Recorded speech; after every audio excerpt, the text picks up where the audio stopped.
أعوذ بالله السميع العليم من الشر الشيطان اللعين الرجيم. الحمد لله والصلاة والسلام على أشرف المرسلين سيدنا محمد صلى الله عليه وسلم. mbokk yi xam ne Asrar TV ñu ngi leen di nuyu di leen ziar di leen jox seen wàccuwaay di amaat contentement bu baax di delluwaat yéen ci seen chaîne bi nga xam ne mooy seen xam ne Asrar TV di seen boo xamante ni ñu faral di wax rek mayewuñ jën dañuy jàngale nan la ñu neppee jën. kon yéen ñi nga xamante ni yéen abonné dale wéy di abonné tey partage vidéo yi yéen ñi nga xam ne abonné goo leen tey seetaan vidéo yi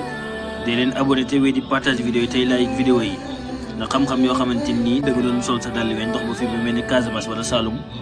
wala fépp foo xam ne yaakaar nga fa borom xam-xam rek dem sol sa dàll weñ dox ci naaj bu tàng bi wala nga weexal sa xaalis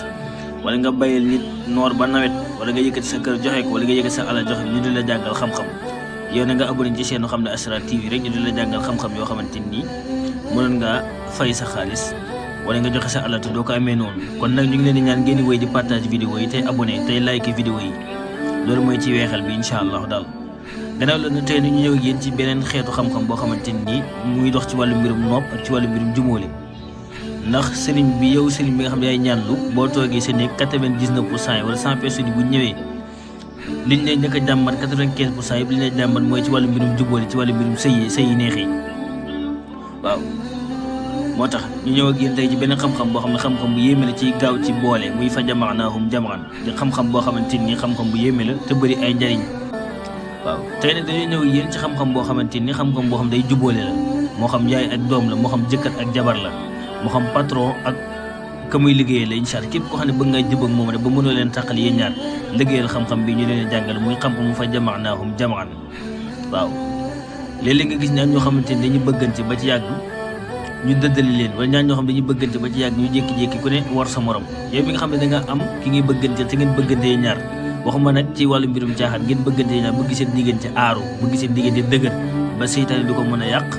yàq ka du ko mën a yàq incha allah liggéey lii ñu lay defal. yow mi nga xam ne da nga am sa doom bëgg tamit mu fonk la doom yoo xam ne respecté wu la déggul la nga bëgg mu topp la nga bëgg ko nopp ba say waaw lay dox say tere lay bàyyi incha allah liggéey ko lii waaw. képp koo xamante ni bëgg nga du lekk te gisu la du naan te gisu la du lekk te gisu la du dugg duus te gisu du def dara du dul xelam du fa nekk ci yow tànk gisul du am jàmm liggéey ko lii. waaye nag ngeen fàttali nag xam-xam bépp xam-xam boo xam ñu ngi koy jàngale ci chaîne bi nekkul dañu ko def ngir yombal njaaloo wala ngeen koy def ci loo xam ne amul farata ñaar ñoo xam dañuy bëggante bëgg aar seen diggante ñu ñaar bañ ñu yàqu ko day dox sax ci jigéen joo xam ne da nga ko bëgg a takk yéen ñaar ngeen waxtaan ba pare papam bañ li tax mu bañ tegu ko ci dëgg tegu ko ci charia maanaam mu naan ci géwél la ci soose la ak bambara la nga bëgg ko convaincre ci li ngeen bëgg yéen ñaar ñooñu bëggante mu defal leen ko liggéey leen ko lii waaw. kon li ngay def nag mooy gannaaw ba nga bindee kun bismillahi rahmaani rahim ba pare nga bind fa jamaanaahum nga yaatal miim ngi bind ci jamaan ayn gii nii ci ngay dugal turu ka nga bëgg a nopp wala ka nga bëgg a jubóol moo xam sa patron la moo xam sa rakk la moo xam chef de société la ka nga bëgg mu topp la. bu fekkee ne yow mi nga xam ne da ngay bëggantee jigéen nga bëgg paa ba d'accord ci li ngeen bëgg incha allah wala mère ba d'accord ci li ngeen bëgg wala grand frère ba d'accord ci li ngeen bëgg moom tamit dugalaale ci turam. kon yow mi nga xamante ni yaay Modou Diouf yaa bëgg ki nga xam ne mooy Fatou Ndiaye ay parents bañ bindal Fatou Ndiaye teg ci ñi nga xam ne ñoom ñëpp ñoo bañ ci biir ayin gi ngay yaatal. soo paree nga lem ko ba mu jekk nag soo ko lemee ba mu jekk incha allah nga ut li nga xam ne mooy soble xar ko ci digg bi dugal ci li nga xamante ni moom mooy fa jamaanaahum jamaan bi nga bindoon sa tur ak turu xale bu jigéen bi. bu fekkee 100 personnes ñoo bañ tamit yaatal la ayin ba mu nga ne nga dugal ci seen tur incha allah. bu fekkee da nga bëgg aar sa diggante ak nit ñi ba nit ñi duñ ko yàq mbëggeel gën ci am liggéeyal ko lii incha allah. boo paree nga xar soble bi dugal ko ci biir tajaat ko laxasee ko mosa bu weex wala wëñ bu xonk wala wëñ bu weex nga dem ba ci sele ba yoon nga suur ko fi incha allah. boo ko defee bu soble bi dina bii na seen diggante yow mal xiyam rek waaye da ngeen ko def na ci farata. tey ne loolu lañ ñëwoon ngir jàngale leen ko mu dem ci wàllu mbirum xam-xam fa jamaanaahum jamaan